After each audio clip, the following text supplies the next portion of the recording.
Let's see what's next.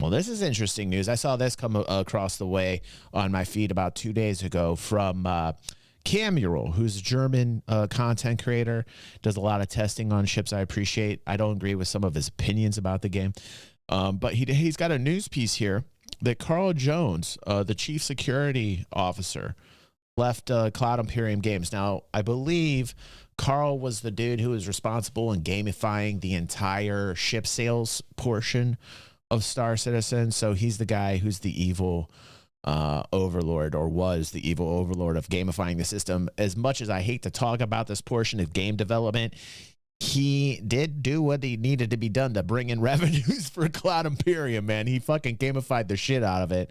I don't agree with a lot of what he did, but it did make it possible for them to bring in record revenues. Now let's see what's going on here, because this guy was a really big key player in the reason why they were bringing in crazy revenues. So let's check this out. Hello everyone, we have another of the top people leaving CRG. Of course, this doesn't have to mean anything, but I find this interesting. Carl. Aether says, I wonder how long it will take for Cam to suggest that CR should stand down because of this. That's the funniest fucking thing, dude. Cam is not a fan of Chris Roberts and thinks that Chris should actually step down from Star Citizen. Can you imagine how horrible that would be? I've talked about this before. Aether knows my views on that. That is absolutely the most ridiculous, absurd thing I've ever heard. You cannot take, that's like taking Elon away from Tesla. Like you cannot, that's like taking fucking, like when Jobs died, unfortunately, and Apple was left without jobs. I mean, like, pfft, now all the innovation and the cool shit's gone. It's same phone after same phone. But anyhow, yeah, like if Chris left, that would be horrible. But yeah, let's see how long it takes, Aether. Let's see how long it takes. Jones. Carl Jones was working for Crytek for almost 7 years, and from October 2014 until today, he was CRG's Chief Strategy Officer, CSO. 10 years and 3 months, so pretty much the entire time. I mean, this dude was responsible for gamifying the way that ships were sold, how they would be sold, the melting process, the whole fucking thing, ship creds, the entire thing. I mean, you guys know I talk about the numbers a lot. This guy was responsible for the revenues. I mean, this guy figured out a way to make these crazy, insane revenues, and now he's gone. That's... Oh. Yeah, it's a good question. I suppose we gamified the whole economy system. Right. They were almost even, weren't they, Stunner? Super brief on. So when we first started selling ships that aren't in the game yet. Hey, Astro Chronicles, see you, buddy. I didn't even know you were in here. Astro Chronicles was up in our chat. He says you need to go see you. Hey, we love you, Astro Chronicles. Happy New Year, brother. We didn't want the player to feel like they're not getting anything, so we gave them a loan ship. And then they said, well, okay, but now I've got 2 of those, I don't need 2 of those. So we said, all right, well, how about this then? If you pay for a ship, we'll let you have that amount of store credit, and then you can swap it for any ship you like. Right. And then they said, yeah, but can I get it back if I want it back? Yes, okay, so we allowed them to do that. And I said, what if I want a slightly more expensive ship than I've got? So we said, oh, okay, well, you can pay and spend a little bit more money and get a better ship then. Right. That then suddenly became the biggest gamified system. I mean, it's extraordinary. There's whole sub-communities talking about, well, if... It started the gray market. It started the entire gray market out there right now where people are selling ships third party right now. This guy fucking... Like, you know, you imagine when they were just selling the ships and then all the variables are being thrown at this guy and he's trying to figure out how to go about making changes to make everybody happy was not easy. If you get this in-game object and then you... So, yeah, I mean, like, a lot of us... I just don't like discussing this portion of, like, game development. It makes me feel slimy. Credit to that one, this one, this one, and this one. You save £50, so, you know, this is the way everyone should do it. So the entire economy and the fleet building has become a kind of gamified system. Hi, everyone. After a decade helping Cloud Imperium Games grow to one of the most innovative and largest independent game developers in the world, the time has come for me to explore new galaxies.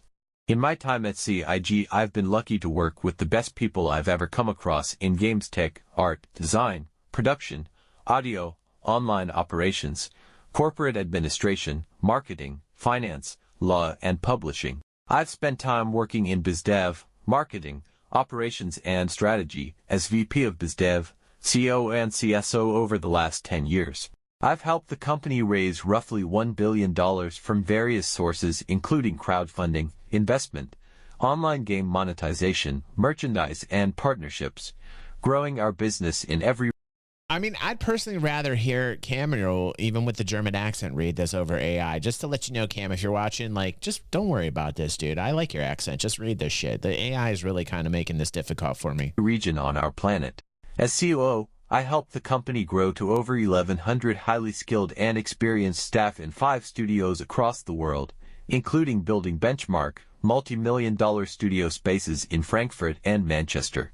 I leave a great company that will continue to surprise and disrupt the games industry, and while they will continue to have detractors, I am very proud of my time there and I love and appreciate the many people I was lucky to work with and watch grow into world-class talent. I am now working with a small number of tech and games companies as an advisor and consultant, and we'll have more to update on those positions soon. But for now, if you need any help with your business growth, or with generating revenue from great ideas and innovative products, then feel free to reach out and have a chat.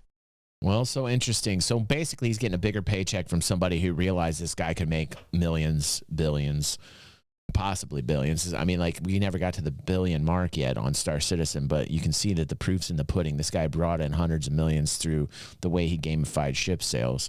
So there's somebody out there in the game dev world that realizes this about Carl Jones and picked him up and said, hey, we're going to pay you more. That might, you know, the system's pretty well set right now in Star Citizen, so I don't know how much of a step backwards this will be for Cloud Imperium. I think a lot of the money strategies that Cloud Imperium currently employ with the ship sales right now are pretty well intact. So I think the mainstay of the work that Carl Jones did with Star Citizen is kind of in stone and will forever bring in revenue. But having a mind like that actually figured out a way to bring in those types of revenues would still be an asset to have around. It might have been worth the extra couple bucks to keep them on board for Cloud Imperium. You know what I mean? So I'm kind of 50-50 with what's going on here. This guy's going to another, and as scummy as this kind of feels and talking about this, the guy was responsible for bringing in some crazy revenues for the company. So it's probably going to hurt Cloud Imperium a bit. But like I said, I think that the mainstay of the gamified system with how they sell the ships is intact. I think the only other way they can bring in money, and I'll send a bill to Cloud Imperium on this, is modular designs on ships going forward, like more modular kind of add-ons for ships and paying for those mods, and increasing that to bring in additional revenues. But you know, some of the shit they did with the armors, I was not happy about. I think that's about as low as you can get. So, you know, I just don't like talking about this. I don't like talking about this. Again, this doesn't have to mean anything. This does not mean that Cloud Imperium Games is falling apart. Still, I find this interesting enough to make a short video. Also right now, CHG has raised $775 million from backers, so there's a lot of money coming from other sources too. Carl Jones was talking about $1 billion in total, so roughly $200 million are coming from other sources. Thanks for watching, and see you next time. Bye. Yeah, I don't know if that's a good thing or not. We'll have to see how revenues go in 2025 and see what the effects are not having Carl on board. It should be interesting to see what 2025 has in store, actually.